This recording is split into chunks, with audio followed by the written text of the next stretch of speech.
Everybody has been calling Cooper Lutkenhaus the future of the 800 meters. Some fans have even started asking if anyone can beat him this year. But what if the most dangerous 800-meter runner in the world isn't the teenage superstar everyone keeps talking about?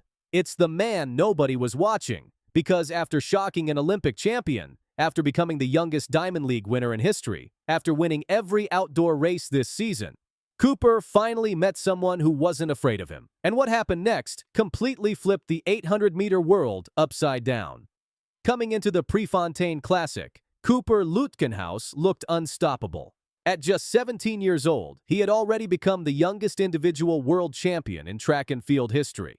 Then he carried that momentum outdoors. First, he stunned the sport by winning his Diamond League debut in Stockholm. Days later, he defeated Olympic champion Emmanuel Wanyonyi in Oslo with a world-leading 1:42.08. 6 races, 6 wins. Nobody had found an answer.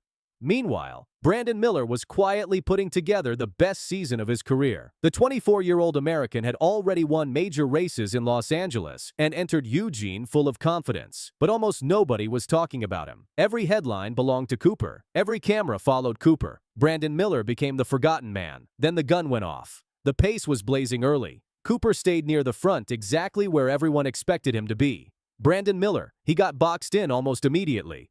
With just 350 meters remaining, he was sitting near the back of the field. For most runners, the race would have already been over.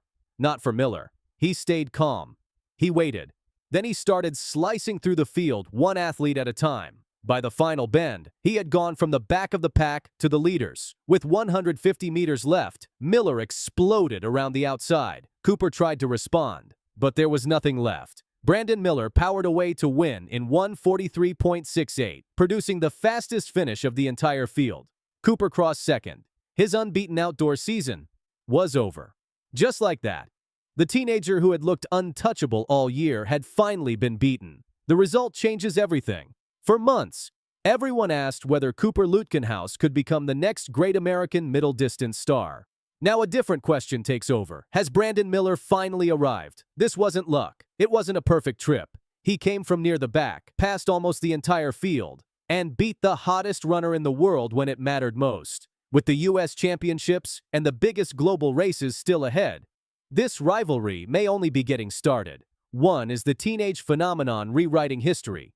The other is the experienced American finally proving he belongs with the very best. The only question now is, was Eugene just one upset? Or the night Brandon Miller announced himself as the new man to beat in the 800 meters?